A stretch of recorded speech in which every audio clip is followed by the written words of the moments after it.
안에 거하게 된다. 그 계명은 무엇이었습니까? 너희가 서로 사랑하라 했습니다. 그래서 두 번째 단계로 이제 너희들끼리 서로 사랑할 것을 말씀하시는데, 예수님께서 우리를 사랑하신 것처럼 사랑할 것을 말씀을 하고 계셔서 친구를 위하여 목숨을 버리면 이보다 더 큰 사랑이 없다라고 주님 말씀하시고, 주님께서 우리를 위해서 목숨을 버리셨듯이 우리도 서로 사랑할 것을 말씀을 하셨습니다. 그리고 이제 그 주님을 향한 사랑과 또 우리가 서로 사랑할 때 세상을 향해서 바로 나아가게 되는데, 세상에서 성령께서 오시면 함께 예수 그리스도의 증인으로 살아갈 것을 말씀하고 있고요. 그 증인으로 살아갈 때에 세상은 그렇게 호의적이진 않을 것이다라고 말씀을 하고 계십니다. 15장 27절로 끝나는데 16장 4절까지를 끝내줘야 전체적인 이야기 흐름에 맞게 됩니다. 그래서 16장 1절부터 4절까지가 15장으로 이렇게 붙어 있으면 더 이야기의 흐름에 잘 맞겠다 이렇게 볼 수 있겠습니다. 16장 1절부터 보시면요, 내가 이것을 너희에게 이름은 너희로 실족하지 않게 하려 함이니라. 자, 그러면 이것이 뭐냐라는 겁니다. 이것이 뭘까요? 이것은 뭐냐면 세상이 그들을 호의적이지 않고 미워한다라는 겁니다. 특별히 20절, 15장 20절에서 말씀했던 거죠. 내가 너희에게 종이 주인보다 더 크지 못하다는 말을 기억하라. 사람들이 나를 박해하였은즉 너희도 박해할 것이요, 이렇게 나와 있는데, 내가 이것을, 세상이 너희를 박해할 것을 미리 말해 주는 이유에 대해서 말씀하십니다. 이것은 실족하지 않게 하기 위함이다. 복음을 전하는데 어려움이 찾아온다. 그러면 이것이 이상한 일이 아니다라는 것을 미리 말해 주심으로 이런 일이 일어났을 때 어려움 되지 않도록 하기 위함이다라고 지금 말씀을 해주십니다. 그러면 그 어려움이 어느 정도까지냐? 16장 2절입니다.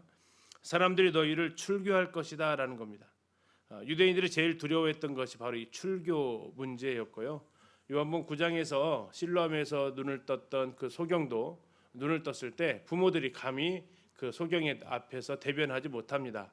왜냐하면 출교가 이미 결정이 되어 있어서 적극적으로 자신의 아들이 눈을 떴지만 거기에 대해서 말하지 못할 정도의 위압감을 가지고 있었다라는 겁니다.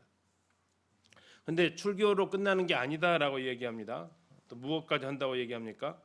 너희를 죽인다라는 겁니다. 너희를 죽이는데, 너희를 죽이는 것이 그들이 죽이면서 전혀 양심의 가책을 느끼지 않을 것을 이야기하고 있습니다. 왜 가책을 느끼지 않냐면 그것이 하나님을 섬기는 일이다라고 하면서 할 것이다라는 거죠. 이 대표적이었던 사람이 누굽니까? 사도 바울이었죠. 사울이었을 때 그가 디모데전서에서 고백하기를 열심으로는 교회를 핍박하던 자였다라고 이렇게 이야기할 정도로 사울이 대표적으로 이렇게 교회를 핍박했는데, 이런 것들이 다반사적으로 일어났고, 그 이후에 순교자들이 계속해서 초대 교회사에서 일어났다는 것을 우리는 교회사 역사를 통해서 알 수 있습니다. 3절에 보시면 그들이 이런 일을 할 것은, 너희를 출교하고 또 너희를 죽이고자 할 것은 그 이유가 뭐냐면 아버지와 나 예수 그리스도를 알지 못하기 때문이다 라고 이야기를 하고 있습니다. 그래서 너희를 죽이는 게 아니라 하나님을 알지 못하고 나를 알지 못하기 때문에 이런 일들을 행한다라는 거죠. 4절, 오직 너희에게 이 말을 한 것은 이러한 출교의 예상 또 순교의 예고를 하는 것은 너희로 그 때를 당하면, 출교당하거나 순교를 당하게 되면 내가 너희에게 말한 이것을 역시 계속 받고 있죠. 출교와 순교를 기억나게 하려고 한 것이고, 처음부터 이 말을 하지 않은 것은 내가 너희와 함께 있었음이라. 이게 때를 보고 이 이야기를 하셨다라는 거고요. 이제 떠날 때가 되셨기 때문에 마지막으로 이 말은 내가 꼭 하고 가야겠다라는 겁니다. 그 이유는 16장 1절 다시 한번 얘기하고 있죠. 실족하지 않게 하기 위해서. 자, 이러면서 이제 16장 4절까지가 한 달 낙이 끝나게 됩니다. 자, 여기 형제자매들 이 자리에 있었다면, 제자들의 입장이었다면 어떤 마음이 들까요? 처음 두 가지는 굉장히 괜찮았습니다. 나의 계명 안에 거하고 서로 사랑하고 하면 좋다. 그런데 내 증인이 되는데 증인이 되어서 나가서 전하면 박해가 따를 것이다. 그리고 그 박해는 출교 그리고 너희들을 죽이기까지 갈 것이다.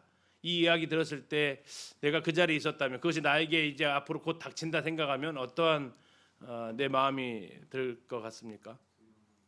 두려운 마음이 들겠죠. 그래서 예수님께서 이제 그것을 지금 보신 것입니다. 자, 5절에 보시면 아마도 예수님 5절을 보면 예수님께서 제자들의 표정을 보신 것 같아요. 자, 제자들의 표정을 보내니까 5절입니다. 지금 내가 나를 보내시니 하나님에게로 가는데 너희 중에서 나더러 어디로 가는지 묻는 자가 없다. 왜 묻는 자가 없냐면 6절 도리어 내가 이 말을 함으로 너희 마음에 근심이 가득하다. 다시 말하면 예수님께서 하나님께로 간다라는 건 무엇을 의미하는 겁니까? 떠나가시기 위해서는 뭘 하셔야 돼요?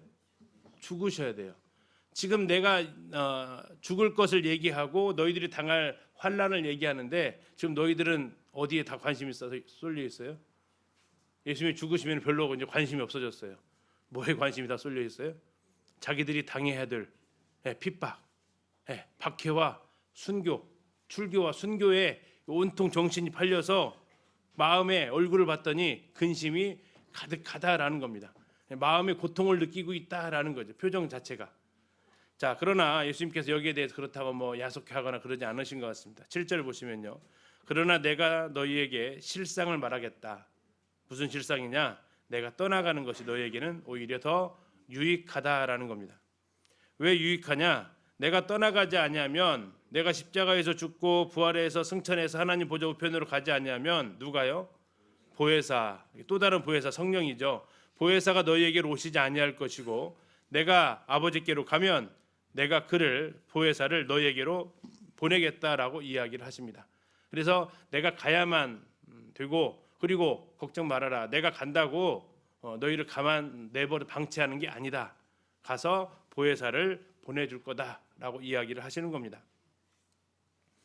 8절에 보시면 그가 와서 그가 누굽니까? 그러면 보혜사 성령께서 오셔서 세 가지를 책망하신다고 얘기합니다. 죄에 대하여, 의에 대하여, 심판에 대하여 세상을 책망하신다라는 겁니다.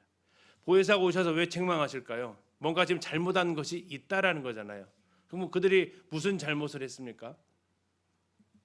오셔서 그가 책망을 하시는데 무슨 잘못을 했기에 책망을 받아야 될까요? 그것이 바로 이제 9절부터 나옵니다. 첫 번째 죄에 대한 책망입니다. 죄에 대하여라 함은 뭐예요? 그들이 나를 믿지 않았다. 성령께서 오셔서 그러면 무슨 책망하신다는 얘기입니까? 왜 하나님의 아들 예수 그리스도를 믿지 않았느냐에 대해서 책망을 하신다라는 겁니다. 너희들이 이 죄라는 것은 하나님 앞에서 죄인이라는 상태인데 구약의 사건들을 통해서 우리가 쭉 보아왔듯이 인간은 선을 행할 능력이 없습니다. 인간은 그 자신의 의를 가지고 하나님 앞에 나아갈 수 없는 죄인의 신분이었고요. 도저히 그들은 이 죄에서 헤어나올 수 없었는데 이 죄 문제를 해결하시기 위해서 하나님의 아들이 오셨는데 그 하나님의 아들을 뭐 하지 않았다고요?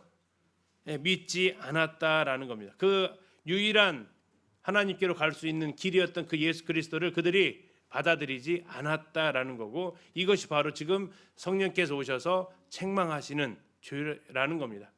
그래서 오늘날에도 동일하게 성령께서 역사하셔야만 내가 죄인이다라는 사실을 인지하게 되는 거죠. 성령께서 사람이 구원받을 수 있도록 이 성령의 역사가 일어나는 장면입니다. 무슨 죄를 하느냐? 결국 이 단계적이 있습니다. 내가 스스로 하나님 앞에 죄인이라는 사실. 그런데 내가 그 죄인이라는 사실도 모르고 살았다라는 사실. 그리고 그 나의 죄를 해결하시기 위해서 예수 그리스도가 오셨는데 내가 관심조차 두지 않았고 받아들이지 않았다는 사실을 비로소 그들이 알게 되고 결국 이제 성령께서 오셔서 그 죄인들을 인식하게 한다라는 것이 첫 번째 책망입니다. 10절에는 뭐에 대한 책망입니까? 의에 대한 책망입니다. 의에 대하여라 함은 내가 아버지께로 가니 너희가 다시 보지 못함이다. 이게 약간 해석이 좀 어렵지 않으신가 모르겠습니다. 자, 의에 대해서 책망하시는데 그 이유가 뭐라고 나와 있습니까? 뭐예요?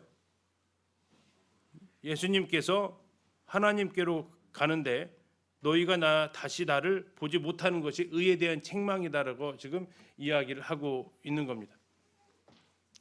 자, 여기 의는 뭡니까? 의라는 거, 하나님 앞에 자기가 의롭다라는 거죠. 그러나 의롭지 않다라는 걸 좀 이야기한다라는 겁니다. 그들은 스스로 의로운 상태가 될 수 없었다라는 거고, 결국 그들은 예수 그리스도를 지금 10절에서 내가 아버지께로 간다라는 것은 무엇이 전제가 되어야 된다고요? 예수님께서 죽으신다라는 것이 전제가 된다라는 겁니다. 그래서 내가 아버지께로 가니 너희가 다시 나를 보지 못한다. 이게 왜 의에 대한 심판이냐? 이것을 이렇게 해석할 수 있겠습니다. 하나님께서 말씀하신다라는 겁니다. 내 아들은 의롭다. 내가 그를 죽은 자 가운데서 살려서 하늘로 데려감으로써 내 아들이 메시아에 있다는 것을 내가 증명을 한 것이다라는 겁니다. 다시 말해서 예수님께서 죽으시고 부활하신 것이 우리의 뭐가 된다고요? 우리의 의가 된다라는 겁니다. 예수님이 하나님께로 가시는 것이야말로 그리스도의 의가 이 세상에서 말하는 그 의를 이겼다라는 것을 증명하고 성령께서 오셔서 그것을 이제 가르쳐 주신다라는 겁니다. 너희들의 의는 로마서를 우리가 보게 되면 너희들의 의는 다 부정한 옷 같다라고 이야기하시고 그게 의가 아니고 예수님께서 오셔서 이 땅에서 죽으시고 부활하셔서 하나님 보좌 우편에 앉아 계시다. 이게 의다라는 것을 성령께서 오셔서 가르쳐 주신다라는 거죠. 이게 죄는 뭡니까? 예수 그리스도를 받아들이지 않았습니다.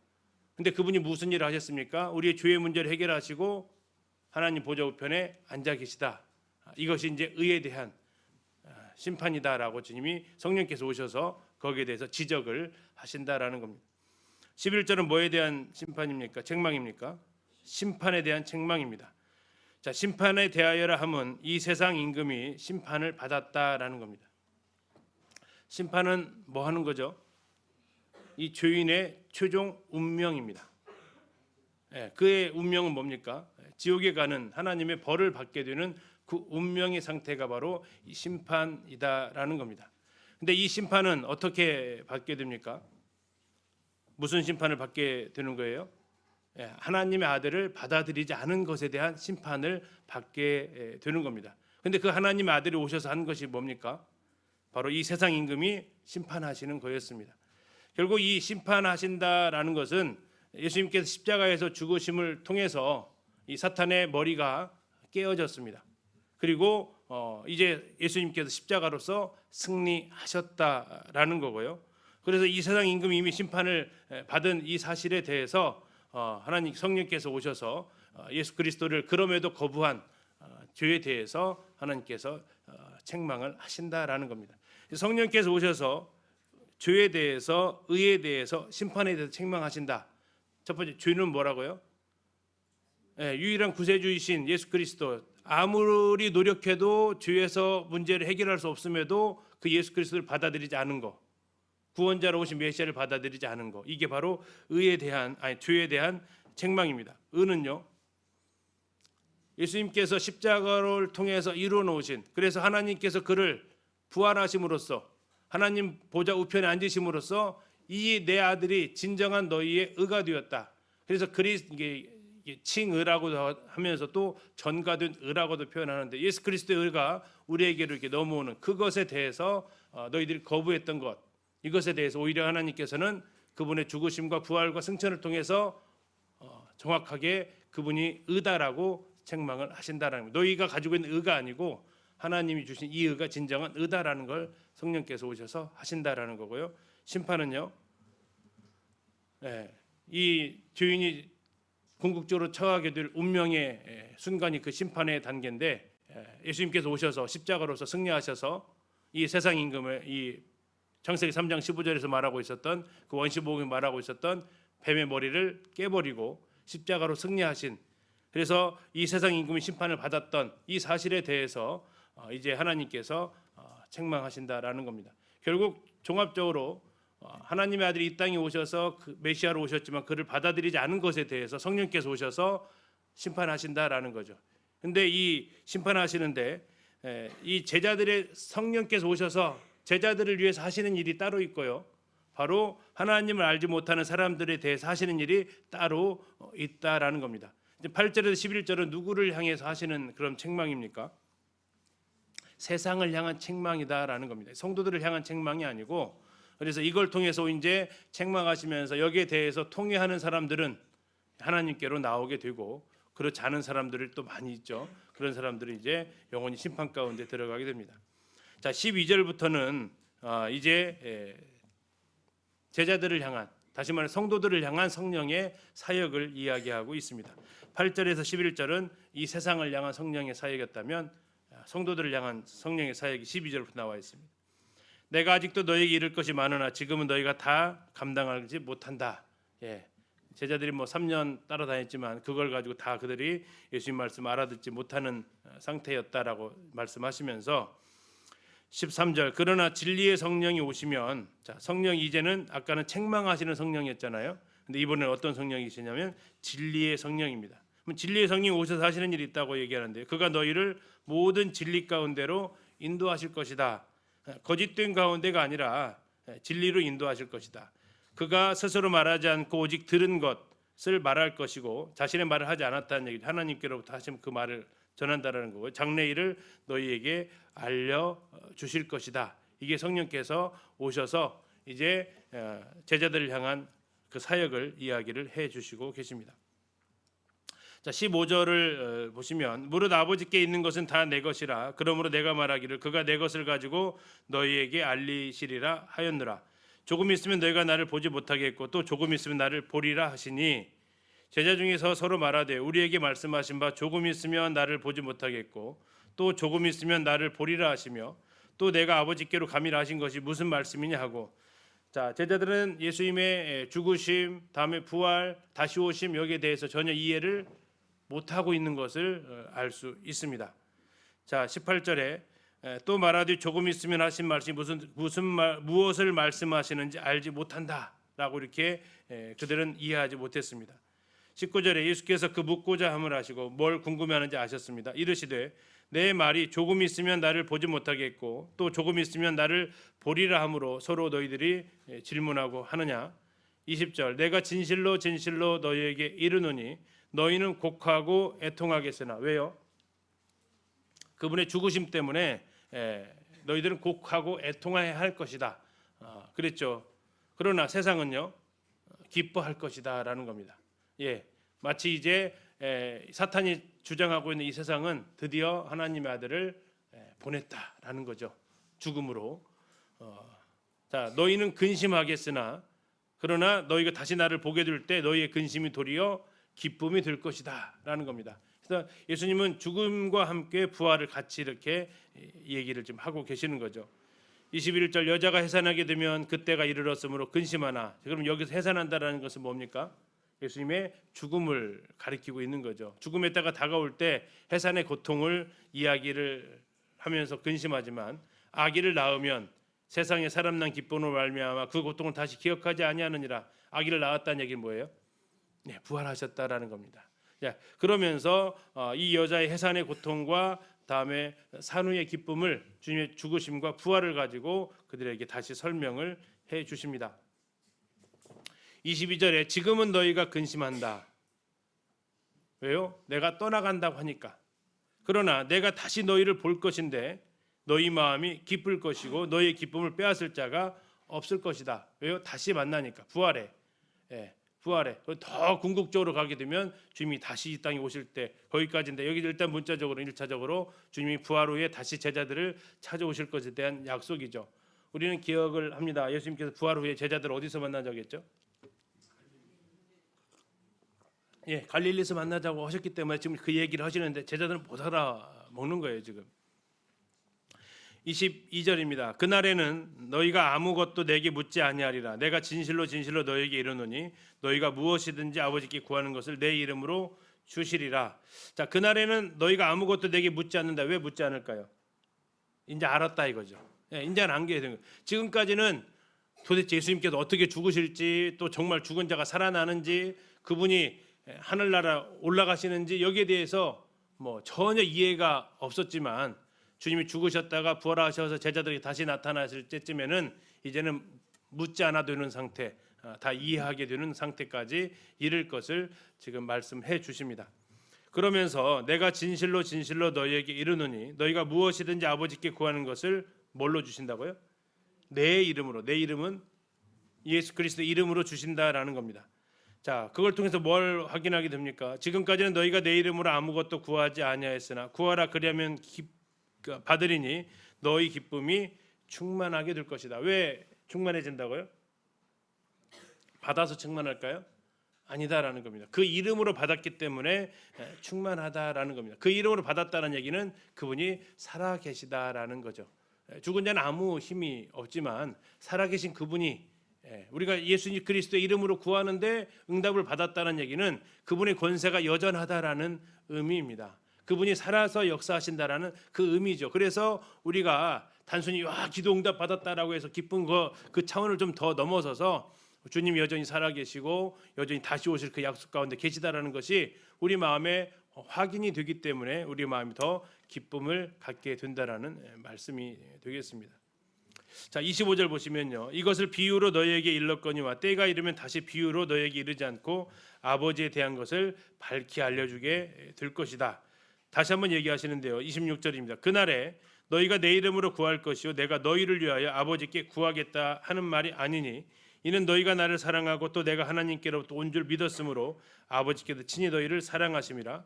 내가 아버지에게서 나와 세상에 왔고 다시 세상을 떠나 아버지에게로 가노라 하시니 제자들이 말하되 지금은 밝히 말씀하시고 아무 비유로도 하지 아니하시니 우리가 지금에야 주께서 모든 것을 아시고 또 사람의 물음을 기다리시지 않는 줄 아나이다. 이로써 하나님께로부터 나오심을 우리가 믿사옵나이다. 이렇게 그들이 이제 고백을 하는 단계까지 가게 됩니다. 자, 28절 보시면요. 내가 아버지에게서 나와 세상에 왔고 다시 세상을 떠나 아버지께로 간다라고 하시는데 이게 바로 예수님께서 하나님과 동등한 위치에 계신 모습을 보게 됩니다. 예수님께서 하나님께서 그를 일으키셨다라고 사도행전에 나오고 있습니다. 그러나 예수님의 능력으로 부활하셨다라는 것은 또 로마서에서 말씀하고 계시는 거죠. 그래서 그분이 아버지에게서 나왔고 보냈다라는 얘기가 아니라 그분이 나오셨고 다음에 내가 세상을 떠나 아버지께로 간다. 그분의 자의적 이런 능력을 보여주고 계시는 구절이 되겠습니다. 그래서 주님께 더 이상 이것을 가지고 이제 아까 비유했죠. 뭐 여자가 해산하는 거 뭐 이거 했는데 이제 아예 직설적으로 이야기를 하시는 겁니다. 31절입니다. 예수께서 대답하시되 이제는 너희가 믿느냐? 보라, 너희가 다 각각 제 곳으로 흩어지고 나를 혼자 둘 때가 오나니 벌써 왔도다. 그러나 내가 혼자 있는 것이 아니라 아버지께서 나와 함께 계시느니라. 자, 예수님께서 그러면 지금 제자들의 고백이 30절의 고백이 뭐였습니까? 하나님께로부터 나오심을 우리가 믿사옵나이다. 예수님에 대한 신앙 고백을 한 거잖아요. 근데 31절 한번 보세요. 이제는 너희가 믿느냐라고 하는데 이게 만약에 글자가 아니라 소리였으면 어떠한 음성이었을까요? 참 이제 좀 기특하다. 이제 좀 말이 좀 통하는가 보다 하는 거. 진짜 너희들이 이제 믿는다고 약간 의심적인 목소리. 정말 믿는다고 하는 그런 의심적인 목소리. 어떤 목소리 뉘앙스일까요? 이제는 너희가 믿느냐? 그 다음 구절을 32절을 보게 되면 이제 됐구나라는 그런 느낌은 약간 안 듭니다. 그렇죠? 32절은 뭐라고 했어요? 믿음은 어떻게 해야 돼요? 안 도망가야죠. 왜? 하나님께서 보내신 자 앞에서 어떻게 도망갈 수가 있겠어요? 근데 그들의 믿음은 우리가 요한복음 앞에서 보지만 예수님께서 부활하신 이후 그때야 이게 성전을 다시 일으킨다라는 게 그 의미를 조금 알게 되고 성령께서 오셔서 그것을 가르쳐 주시면 그때 좀 알게 되죠. 어쩌면 뭐 표현이 어쩔지 모르겠지만 샴페인을 좀 빨리 터뜨렸죠 제자들이. 예수님께서 비유를 안 하고 이제 아예 그냥 노골적으로 표현하시니까 이제 알겠습니다라고 했는데 과연 그것이 진짜일까 하는 거죠. 자, 너희가 뭐 한다고요? 나를 혼자 둘 것이다라는 겁니다. 나를 혼자 둘 것이다. 자, 이것은 이제 스가랴 13장 7절에 나와 있는 말씀을 연상시킵니다. 스가랴 13장 7절에 만군의 여호와가 말하노라 가라 깨어서 내 목자 내 짝된 자를 치라 목자를 치면 양이 흩어지려니와 이 말씀을 기억나게 하는 거죠. 제 곳으로 흩어지고 결국 이 예언대로 제자들은 다 도망가 버립니다. 그러나 예수님 위로가 되는 것은 뭡니까? 내가 혼자 있는 것이 아니라 아버지께서 나와 함께 계신다라는 겁니다. 아버지께서 나와 함께 계신다. 이것은 이 동일한 고백을 하는 분이 신약에 한 분 계시는데 이게 바로 이제 사도 바울이 마지막 서신에서 다 떠났다. 누가만 나와 함께 있는데 하나님께서 내 곁에 계신다라고 이렇게 고백을 하게 됩니다. 그래서 그도 예수님의 이 심정을 아마 이해하지 않았을까 생각이 좀 되고요. 그러면서 주님 말씀하십니다. 이것을 너희에게 이르는 것은 너희로 내 안에서 뭘요? 평안을 누리게 하려 합니다. 평안. 지금 대화를 쭉 훑어보면 제자들이 평안할 수 있는 상황은 아닙니다. 주님은 가신다고 그러고 도대체 그 말 뜻도 뭔 말인지 알아듣기 힘들겠고 더 나아가서 32절에 뭐 한다고 했어요? 다 예수님을 버릴 거라고 얘기했어요. 다 예수님을 버릴 거래요. 자, 우리가 앞으로 잠깐 앞으로 가서 14장을 볼 때요. 14장 1절에 뭐라고 나와 있습니까? 너희는 마음에 근심하지 말라 했잖아요. 근데 13장 마지막 절이 무슨 상황이었냐면 베드로가 예수님을 3번 부인할 것을 얘기했어요. 자, 그러는 가운데에서 야, 수제자 베드로가 예수님을 3번 부인한데 그러면서 그들 마음 가운데 뭐가 있었어요? 근심이 있었단 말이에요. 근데 지금 16장에서는요. 베드로가 3번 부인하는 것뿐만 아니라 무슨 일이 벌어진다고 해요? 너희 모든 제자들이 예수님을 다 버리고 가버린다라는 겁니다. 자, 이런 가운데 그들의 지금 상황이 근심하게 되어지는 상황이죠. 그때 예수님께서 그들에게 위로하시는 겁니다. 내가 이것을 너에게 이르는 것은 너희로 내 안에서 평안을 누리게 하기 위함이다. 세상에서 너희가 환난을 당하지만 담대하라. 내가 세상을 이기었노라. 결국 십자가의 죽으심은 패배가 아닙니다. 승리입니다. 그래서 골로새서에서 선언하고 있죠. 십자가로 승리하셨다라고. 창세기 3장 15절에 있었던 사탄의 그 머리를 깨고 주님은 발꿈치를 상하게 되는 일이 일어난 거죠. 그래서 제자들한테 이야기하시는 겁니다. 내가 세상을 이겼으니까 결국 너희도 이긴다라. 그러면서 너희 마음에 평안을 준다. 담대해라. 라고 권면을 해주시고 계십니다. 자, 17장으로 가시면 장소가 바뀝니다. 자, 여기까지 말씀을 하시고 눈을 들어 예수님께서 하늘을 우러러 보십니다. 자, 이 밤하늘은 무슨 색깔이었을까요?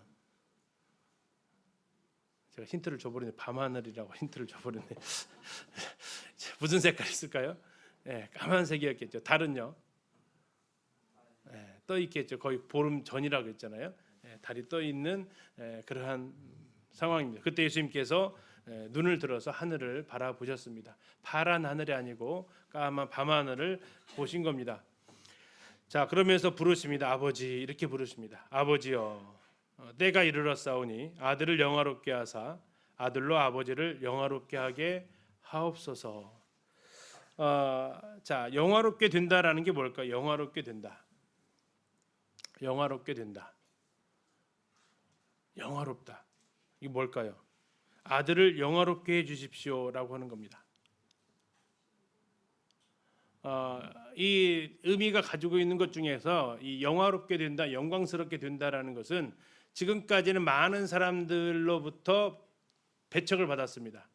그리고 많은 사람들로부터 비판을 받았어요. 네가 아니고 네가 잘못했고. 그런데 이것이 그 사람이 옳았다라는 것이 증명이 되는 겁니다. 그러면 거기에 대해서 비판하고 거기에 대해서 막 비난했던 사람들이 어떻게 할까요? 이제 입을 닫아버리게 되는 거죠.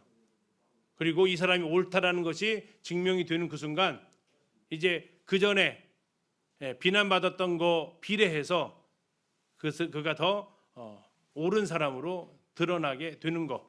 이걸 이제 흔히 말하는 영화롭게 된다라는 의미 가운데 들어가 있습니다. 그래서 예수님께서 지금 계속해서 왜 죽으시죠? 왜 죽으셔야 돼요? 사람들을 왜 죽여요? 신성모독을 물어서 죽였잖아요. 뭐가 아니다고? 하나님의 아들이 아니다라고. 그런데 이 십자가의 죽음과 부활을 통해서 뭐가 입증이 된 거예요? 하나님의 아들이셨다라는 것이 입증이 확 되어지는 겁니다. 자, 그러면서 이제 예수님을 그렇게 죽였던 사람들은 입을 다물게 되고, 예수님을 향해서 했던 그 많은 비난들이 이제는 예수님을 향한 찬양이 되어지면서 그분이 다시 영화롭게 되어지는 겁니다. 그리고 그분을 살리신 하나님도 영화롭게 되어지는 그 순간을 지금 주님은 기도하고 계십니다. 2절에 보시면요, 아버지께서 아들에게 주신 모든 사람에게 영생을 주게 하시려고 만민을 다스리는 권세를 아들에게 주셨음이로소이다. 자, 우리에게 뭘 주신다고요? 영생을 주게 하시려고. 영생을 주게 하시려고. 자, 아버지께서 아들에게 주신 모든 사람이라고 얘기하고 있습니다. 이게 지금 약간 말의 뉘앙스가 약간 좀 차이가 있습니다. 자, 뭔 차이가 있냐면 모든인데 어떤 모든이냐면 주신 모든 사람. 그러면 여기는 안 들어가는 사람들이 있어요. 어떤 사람이 안 들어가요? 안 주신 사람들.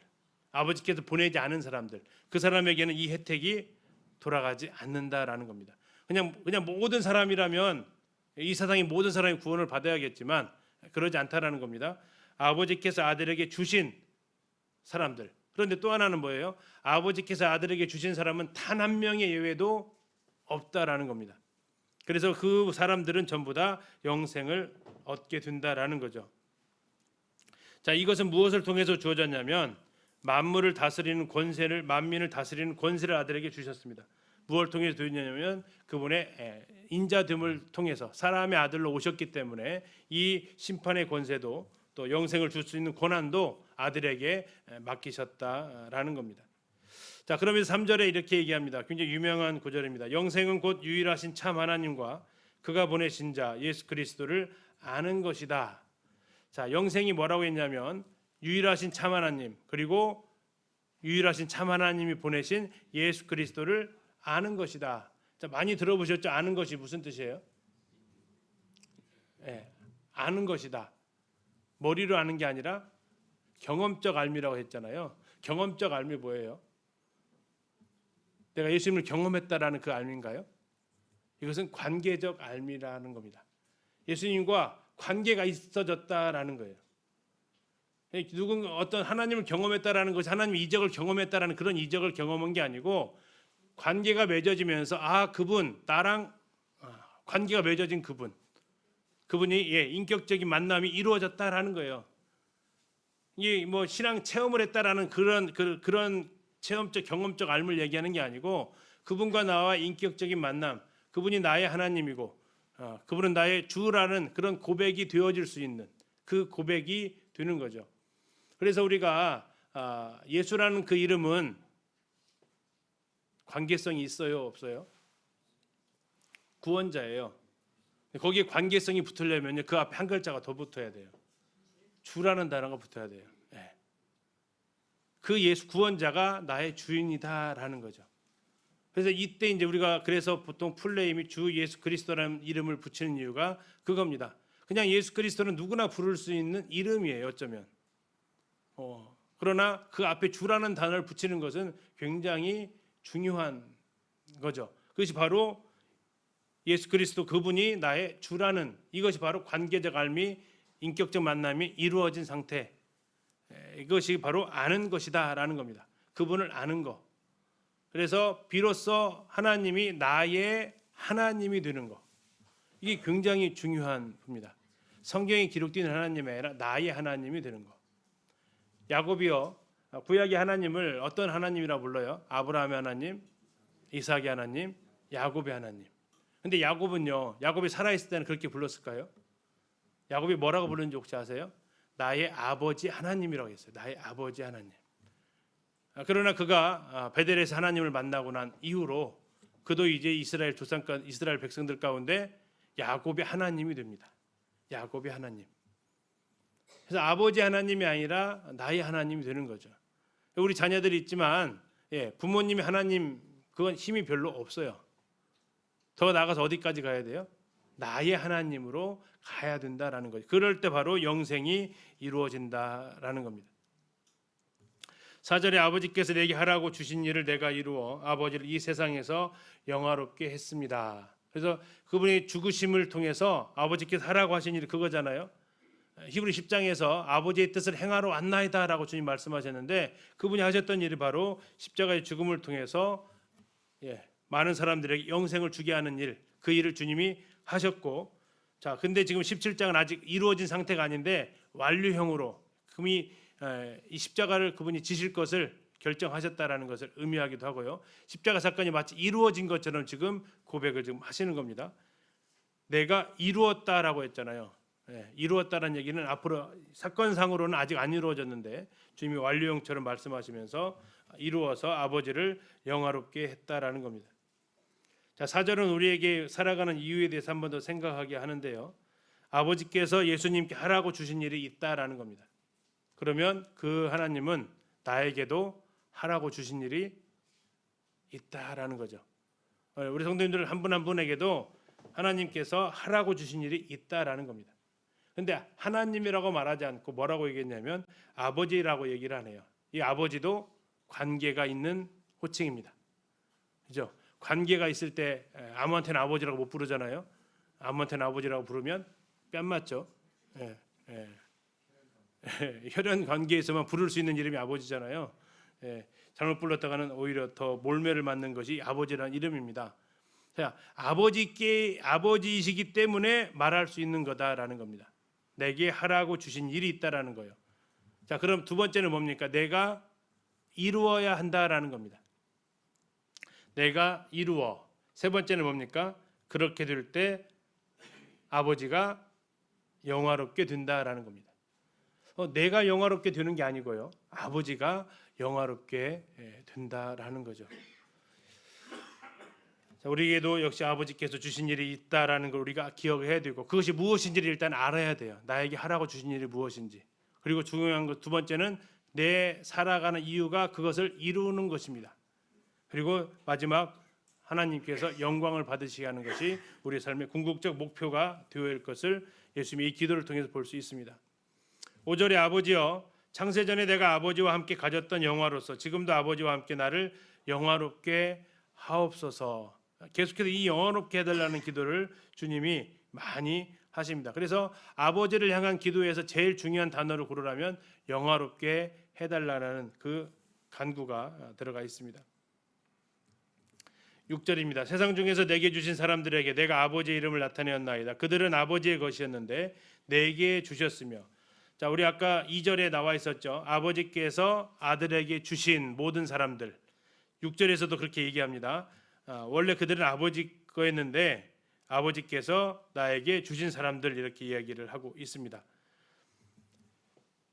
그들은 아버지의 말씀을 지켰다. 그러면 예수님께서 하나님께서 예수님한테 줬어요. 그러면 그 사람들이 예수님 말을 들어요? 하나님 말을 들어요? 예수님 말을 들어야 되잖아요. 근데 그렇게 하지 않았다고 얘기하고 있어요. 누구 말을 들었대요? 그들은 아버지의 말씀을 지켰대요. 그런 얘기면 예수님이 누구의 말씀을 그들에게 가르쳐 준 거예요? 아버지의 말씀을 가르쳐 줬기 때문에 그런 거예요. 우리가 이제 여기서 조심해야 될 거, 내 사람 만드는 게 아니라는 거죠. 이건 예수님께서 그렇게 하지 않으셨다라는 겁니다.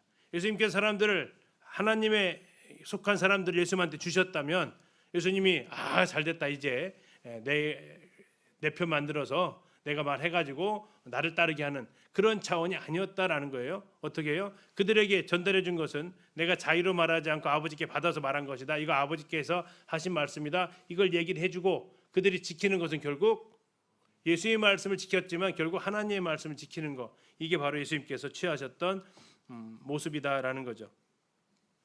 7절 지금 그들은 아버지께서 내게 주신 것이 다 아버지께로부터 온 것인 줄 알았나이다. 이게 예수님께서 하셨던 이 삼위일체 하나님의 아주 아름다운 완전한 연합의 모습을 보여주고 있습니다.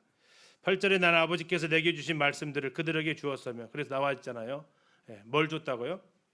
아버지께서 내게 주신 말씀. 그러니까 예수님께는 아버지께서 지금 두 가지를 주셨다는 얘기네요. 첫 번째 뭘 주셨어요? 사람들을 주셨고요.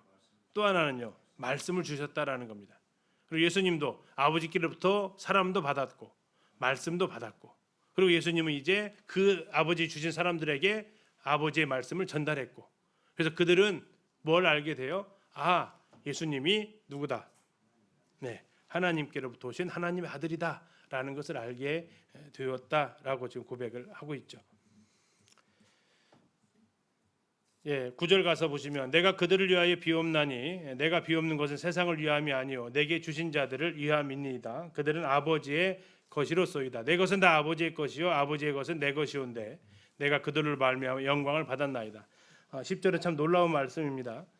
내 것은 다 아버지 것이고 아버지의 것은 다 내 것이다. 누가 이렇게 말할 수 있어요? 아들만이 가능합니다. 예, 하나님의 아들만이 이것이 가능하다라는 것에서 이 아버지와 아들 사이의 완전한 연합의 모습을 보여주는 것이 또 이 10절의 모습입니다. 자, 그래서 예수님께서는 아버지를 영화롭게 하기 위해서 이 땅에서 하셨던 그 일들을 쭉 이야기를 하셨습니다. 아버지께서 주신 사람들에게 아버지의 이름을 나타내고 그들에게 아버지의 말씀을 전달해주고 그들을 위해서 이제 내가 기도하겠다라는 겁니다. 자, 그래서 그들을 위해서 이제 기도를 주님께서 하시는데 9절 다시 보시면요. 내가 그들을 위하여 비옵나니 이 거기서 그들은 누구예요? 제자들이다라는 거죠. 하나님께 주신 자들. 그래서 이 11절부터 26절까지는 5가지의 기도가 나와 있습니다. 1번부터 3번까지의 기도는 지금 눈앞에 있는 11명의 제자들을 위한 기도에 해당이 되고요. 다음에 4번과 5번은 이 이후에 생겨날 제자들에 대한 기도입니다. 이 11명의 제자, 이 사도들로 인해서 생겨날 사람들에 대한 기도죠. 다시 말하면 1절에 3절까지는 아들에게 하신 유언이라면 4절 5절은 손자들에게 하신 유언이 쉽게 이렇게 표현하면 그렇게 구분할 수 있겠습니다. 그래서 11절부터 26절까지가 어쩌면 주기도문이에요. 진짜 주기도문, 주님께서 하셨던 기도문. 마태복음의 기도문은요, 주님께서 가르쳐 주셨던 기도문이죠. 정말 주님이 하셨던 기도는 11절부터의 그 말씀이다라는 것을 우리가 기억할 수 있고요. 전에 이제 저희 가족이랑 이렇게 여행을 가서 그날 다음 날 아침에 이 17장 말씀 가지고 아이들한테 유언을 했습니다.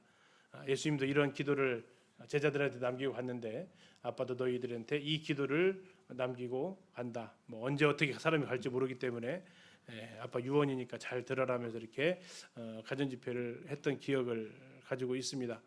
어쩌면 부모들이 자녀들을 위해서 남길 때 무슨 유언을 남기시겠어요?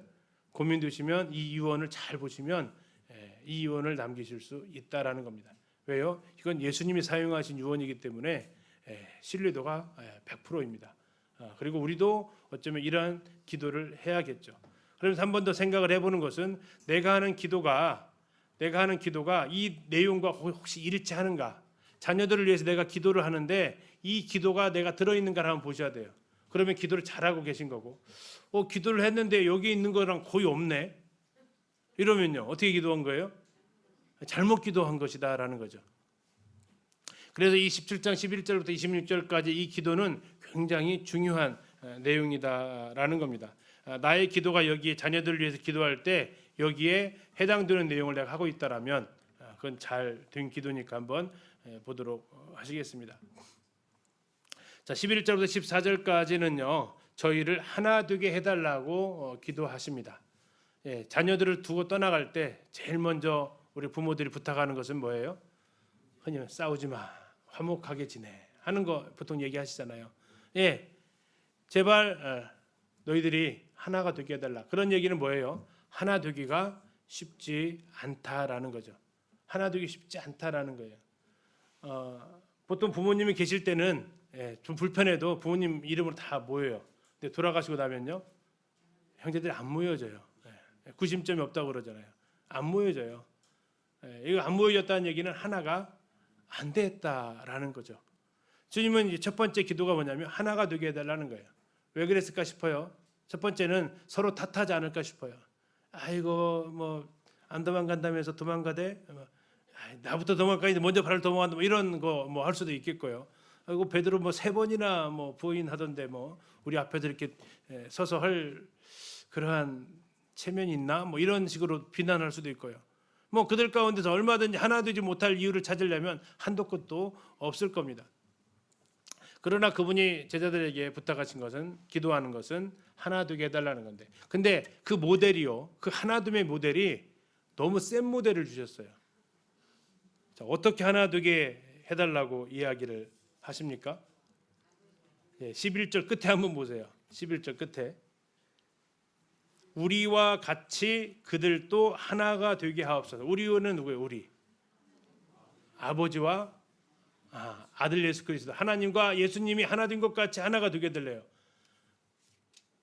이게 그냥 인간적으로 하나 되는 것도 참 어려운데 하나님 레벨의 하나됨을 요구를 하신다라는 거죠. 하나님 레벨의 하나됨. 그러면 우리가 쭉 지금까지 요한복음에서 보아왔던 아버지와 아들의 하나됨이 어떤 모델이었어요? 아버지와 아들의 하나됨의 모델은 뭐였어요? 자, 아들의 이 예수님 하나님이 어떻게 하셨는지는 이제 잘 안 나올 거예요. 아들이 하셨던 모습은 나와 있어요. 자, 아들은 하나님께로 보냄 받았는데 모든 권한이 있었어요, 없었어요? 있었다라는 겁니다. 모든 권한을 가지고 있었어요. 근데 그걸 썼어요, 안 썼어요? 안 썼다라는 거예요. 그럼 아버지는요, 아들에게 모든 권한을 줄 수 있어요. 안 믿으면요, 못 믿으면 못 줘요. 저 녀석이 저거 갖다가 지 멋대로 나를 이렇게 막 할 것 같으면 못 주죠. 근데 아버지는 전적으로 모든 권한을 다 주셨고 아들은 그 받은 모든 권한을 아버지를 위해 썼어요. 이게 바로 하나된 연합이라는 거죠. 더 나아가서 그분은 자기의 말을 스스로 하지 않고 아버지께서 하라고 주신 말을 했어요. 왜요? 내가 스스로 말을 못해서요? 아니에요. 말할 능력도 있고 말할 권한도 있었어요. 그러나 그분 그렇게 하지 않으셨다라는 거예요. 이건 어쩌면 성도들 간 하나됨이 굉장히 우리가 생각해야 될, 교회 안에서의 하나됨, 또 가정 안에서의 부부의 하나됨, 이런 동역자들끼리 하나됨이 우리가 생각하는 그 하나됨이 뭘까를 볼 때 이 아버지와 아들의 하나됨을 생각해 볼 수 있다라는 겁니다. 모든 권한을 가지고 있지만 이렇게 안 쓰는 거죠. 마치 혹시 부부 싸움할 때 이렇게 안 해보셨어요? 내가 그것도 나 혼자 결정 못해? 안 해보셨나 보네요. 안 써보셨어요? 나도 그렇게 말할 수 있는 권한은 있잖아. 나도 그 정도는 내가 내 권한에서 쓸 수 있잖아. 혹시 그렇게 안 해보셨어요? 침묵의 긍정인지 부정의 침묵인지 모르겠네. 자, 보통 이렇게 한다는 얘기. 근데 그것을 주님은 안 하셨다라는 겁니다. 권한이 없어서 안 한 거하고요, 권한이 있는데도 안 하는 것은요 다르다라는 거죠. 자, 두 번째는 뭘 기도하셨냐면 악에 빠지지 않게 해달라고 기도를 하십니다. 다시 말하면 악에 빠질 위험성이 많다라는 반론이 되겠고요. 세상에 데려가는 목적이 아니고 이 세상에 살아가면서 악에 빠지지 않게 해달라는 겁니다. 마치 이것은 배를 만들었는데 배를 만든 이유는 뭐 하기 위해서 만들어요? 바다에다가 물 위에다가 띄우기 위해서 만든 거죠. 바다에다 띄우지 않으려면요 배를 만들 필요가 없잖아요. 자, 주님께서 말씀하시는 겁니다. 세상에 데려갈 것 같으면 굳이 구원받으면서 바로 데려가면 되는데, 그러나 성도를 구원하는 것은 바로 데려가기 위함이 아니다라는 겁니다. 세상에서 데려가게 하려고 구원시킨 것이 아니다라는 거예요. 배를 만든 것은 바다에 띄우려고 만든 것처럼 주님의 제자들은 이 세상에서 살아가게 하기 위해서 구원하셨다라는 겁니다. 근데 문제는 뭡니까? 배가 물 위에 뜨면 괜찮은데 바다의 물이 배 안으로 들어오면 침몰하게 되죠. 우리가 세상을 디디고 살아갈 수밖에 없지만 세상이 내 안에 들어와 버리면 세상을 타락하게 되는 거죠. 이게 바로 악에 빠진다라는 거고 주님은 이거에 대해서 기도하시는 겁니다. 그럼 자녀들에게 남길 두 번째 유언은 뭐예요? 악에 빠지지 않도록 기도하는 겁니다. 악에 빠지지 않도록. 그럼 어떻게 악에 빠지지 않을 수 있을까? 그게 세 번째 기도입니다. 그것은 뭡니까? 아버지의 말씀을 읽어라라는 겁니다. 17장 17절 유명한 말씀이죠. 그들을 진리로 거룩하게 하옵소서. 아버지의 말씀은 진리니이다. 자, 거룩하게 될 수 있는 비결이 아버지의 말씀이다라는 겁니다. 악에 빠지지 않는다라는 건 어쩌면 이것은 조금 소극적인 모습입니다. 적극적인 모습은 거룩한 삶을 살아가는 거죠. 그것을 가능하게 하는 것이 뭡니까? 하나님의 말씀이다라고 주님 말씀하셨습니다. 자, 이게 이제 세 번째, 지금 바로 자신의 눈앞에 닥쳐져 있는 11명의 제자들, 그들을 위해서 하셨던 기도가 바로 19절까지의 기도가 되겠습니다. 자, 20절 보시면요. 내가 비옵는 것은 이 사람들만 위함이 아니요. 이 사람들은 11명의 제자들입니다. 이 사람들만 위함이 아니요. 또 그들의 말로 말미암아 나를 믿는 사람들도 위함이 돼. 이게 누구예요? 믿음의 2세대, 3세대가 해당이 된다라는 겁니다. 다시 말하면 이 내용은 자자손손 가야 될 내용이다라는 거예요. 자, 그래서 네 번째가 뭡니까? 네 번째가 바로 세상이 예수님을 믿게 해달라라는 겁니다. 누구로 말미암아서? 누구를 통해서 그들이 예수님을 믿게 해달라고요? 자, 23절부터 보시면요. 23절 보시면 곧 내가 그들 안에 있고 아버지께서 내 안에 계시어 그들로 온전함을 이루어 하나가 되게 하려면 아버지께서 나를 보내신 것과 또 나를 사랑하신 것 같이 그들도 사랑하신 것을 세상으로 알게 하려 함이로소이다. 이 제자들을 통해서 예수님을 알게 해달라고 주님이 지금 기도를 하신 겁니다. 그리고 우리가 자녀들을 위해서 할 네 번째 기도는 뭡니까? 그러면 이 땅에 예수 그리스도를 전하라라는 그 기도를 우리가 해야겠죠. 너희들을 통해서 세상이 예수님을 보게 했으면 좋겠다. 그 방법 중에 하나가 복음을 전하는 것도 있지만 그들이 서로 하나 된 것, 서로 사랑하는 것. 23절 끝에 나와 있죠. 그들도 사랑하신 것, 나를 사랑하심 같이 이런 단어들을 넣어서 예수님께서 이렇게 말씀을 해주고 계십니다. 서로 우리가 연합되어진 이 모습을 보여주는 것이 세상을 향한 어쩌면 가장 강력한 전도의 모습이다 할 수 있겠습니다. 요한복음 13장에서 세상이 우리가 예수님의 제자인 것을 알 수 있는 길이 뭐라고 그랬어요?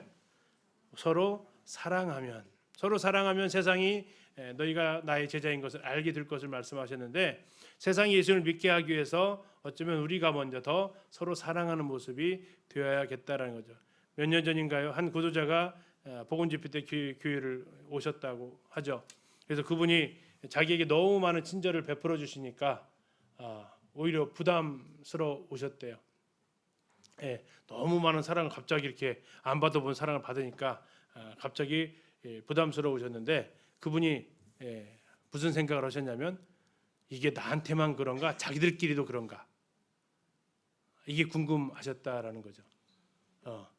나한테 교회 나오라고 지금 이렇게 친절한가 아니면 자기들끼리도 이렇게 친한가 그래서 그것을 살펴보셨다라는 겁니다.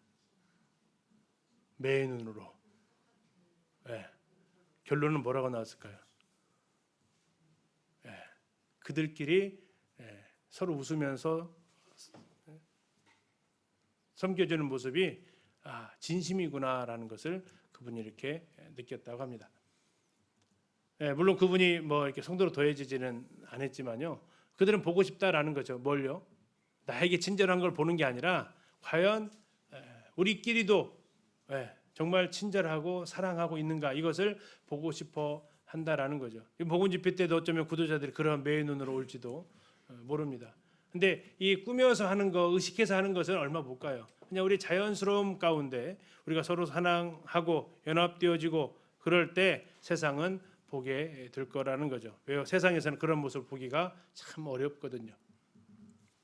마지막 기도는 24절부터 26절에 제자들이 예수님의 영광을 보게 해달라라는 기도를 하심으로 마무리를 하십니다. 24절 보시면요. 아버지여 내게 주신 자도 나 있는 곳에 나와 함께 있어 아버지께서 창세전부터 나를 사랑하심으로 내게 주신 나의 영광을 그들로 보게 하시기를 원하옵나이다.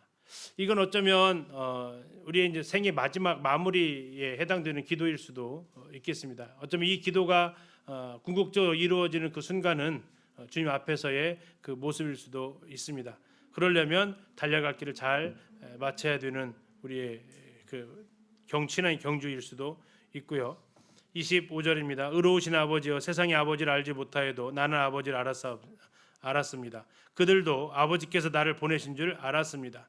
내가 아버지의 이름을 그들에게 알게 하였고 또 알게 할 겁니다. 이는 나를 사랑하신 사랑이 그들 안에 있고 나도 그들 안에 있게 하려 함입니다. 그래서 제자들이 예수님의 영광을 바라보면서 소망 가운데에서 살아가게 해달라고 주님은 기도하셨다라는 겁니다.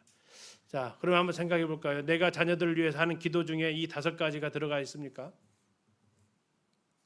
몇 가지가 혹시 들어가 있나요? 우리 아이들을 위해 사는 기도 중에서 놀라운 것은 취업 기도가 없다라는 거죠. 대학 진학의 기도도 없다라는 겁니다. 어쩌면 결혼에 대한 기도도 없네요. 어쩌면 이 세상에 속한 기도 내용은 거의 없습니다. 왜요? 그것은요, 마태복음에서 약속하셨던 대로 너희가 먼저 그의 나라와 그의 의를 구하면 주님께서 알아서 주실 것들입니다.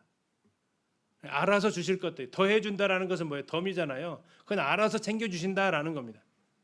근데 그의 나라와 그의 의를 구하지 않다 보니까 알아서 주실 것을 천국에서 얻어내려고 하게 되고 결국 이것도 저것도 아무것도 못 받게 되는, 정말 주님이 하셨던 제자들을 향한 이 기도는 어쩌면 장로들이 성도들을 향해서, 또 리더들이 그룹 성도님들을 향해서, 또 교사들이 아이들을 향해서, 또 부모들이 자녀들을 향해서 해야 될 기도의 제목입니다. 하나가 되게 해주십시오. 하나가 되게 해주십시오. 저희 나이 때도 형제들 보니까 명절인데도 같이 못 모이는 형제가 참 많아요. 저희도 뭐 주의 문회로 모이는데 뭐 어찌 모르겠지만 언제 못 모일지 몰라요. 형제들끼리는 잘 수용을 잘 해주기가 어려워요. 더군다나 조카들까지 다 모이니까 그게 더 쉽지 않기도 하고요. 그러나 계속해서 기도하는 것은 어쨌든 하나가 되게 해달라고 우리가 기도하는 거죠. 두 번째는 제발 죄악에 빠지지 않게 해달라고, 거룩하게 이 땅을 살아가게 해달라고, 하나님의 말씀을 통해서 그의 삶이 거룩하게 해달라고. 그러려면 하나님 말씀을 읽어야 되고 그 말씀에 순종해야 되고, 더 나아가서 우리가 너희들이 함께 사랑함으로 이 영향력을 우리끼리가 아닌 어디로요? 세상을 향해서 그 영향력이 펼쳐지기를, 그리고 결국 궁극적으로 우리가 주님의 그 하나님의 영광을 볼 수 있기를, 우리의 기도가 자녀들을 위한 기도가, 다음 세대를 위한 기도가 이러한 기도가 되어지기를 소원하게 됩니다. 10분 쉬었다가 10분에 18장부터 같이 보도록 하겠습니다.